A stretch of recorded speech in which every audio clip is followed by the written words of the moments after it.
Hello, boys and girls. Welcome back. Today we are going to look at Chapter 6 in Because of Winn-Dixie. Some exciting things happen in this chapter, so I'm excited to read it to you. After I finish reading the chapter, I will then explain the activity for the week. So please continue to listen at the end. Here we go, Chapter 6. I spent a lot of time that summer at the Herman W. Block Memorial Library. The Herman W. Block Memorial Library sounds like it would be a big, fancy place, but it's not. It's just a little old house full of books, and Miss Franny Block is in charge of them all. She is a very small, very old woman with short gray hair, and she was the first friend I made in Naomi. It all started with Winn-Dixie not liking it when I went into the library, because he couldn't go inside too. But I showed him how he could stand up on his hind legs and look in the window and see me in there selecting my books, and he was okay as long as he could see me. But the thing was, the first time Miss Franny Block saw Winn-Dixie standing up on his hind legs like that, looking in the window, she didn't think he was a dog. She thought he was a bear. This is what happened. I was picking out my books and kind of humming to myself, and all of a sudden, there was this loud and scary scream. I went running up to the front of the library, and there was Miss Franny Block sitting on the floor behind her desk. "Miss Franny," I said, "are you all right?" "A bear," she said. "A bear?" I asked. "He has come back," she said. "He has?" I asked. "Where is he?" "Out there," she said, and raised a finger and pointed at Winn-Dixie, standing up on his hind legs, looking in the window for me. "Miss Franny Block," I said, "that's not a bear, that's a dog. That's my dog, Winn-Dixie." "Are you positive?" she asked. "Yes, ma'am," I told her. "I'm positive. He's my dog. I would know him anywhere."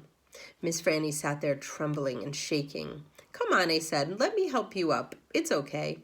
I stuck out my hand, and Miss Franny took hold of it, and I pulled her off the floor. She didn't weigh hardly anything at all. Once she was standing on her feet, she started acting all embarrassed, saying how I must think she was a silly old lady mistaking a dog for a bear, but that she had had a bad experience with a bear coming into the Herman W. Block Memorial Library a long time ago, and she had never quite gotten over it. "When did that happen?" I asked her. "Well," said Miss Franny, "it's a very long story." "That's okay," I told her. "I am like my mama in that I like to be told stories. But before you start telling it, can Winn-Dixie come in and listen too? He gets lonely without me." "Well, I don't know," said Miss Franny. "Dogs are not allowed in the Herman W. Block Memorial Library." "He'll be good," I told her. "He's a dog who goes to church." And before she could say yes or no, I went outside and got Winn-Dixie, and he came in and lay down with a humph and a sigh right at Miss Franny's feet. She looked down at him and said, "He most certainly is a large dog." "Yes, ma'am," I told her. "He has a large heart, too." "Well," Miss Franny said. She bent over and gave Winn-Dixie a pat on the head, and Winn-Dixie wagged his tail back and forth and snuffled his nose a little on her old lady feet. "Let me get a chair and sit down so I can tell this story properly." All right, so now that you've listened to the chapter one time, please go back and listen again and pay attention to how Opal became friends with Miss Franny Block, the librarian at the town library. Miss Franny Block became Opal's first friend in the new town of Naomi, Florida. Please complete the graphic organizer with the things that happened that led up to Opal and Miss Franny Block becoming friends. You will complete the graphic organizer with the events in the order they happen in the story.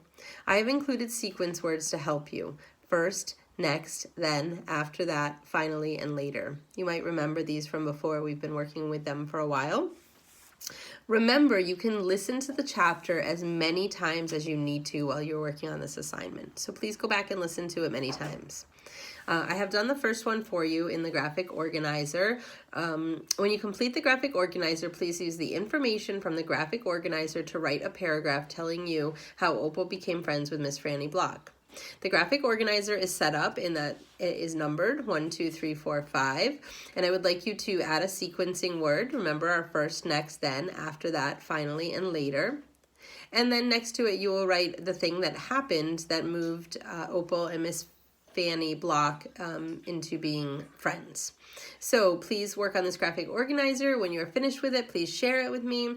I hope you're liking the story. I'm enjoying it, and I will see you all on Friday for our advisory meeting. All right, have a great day.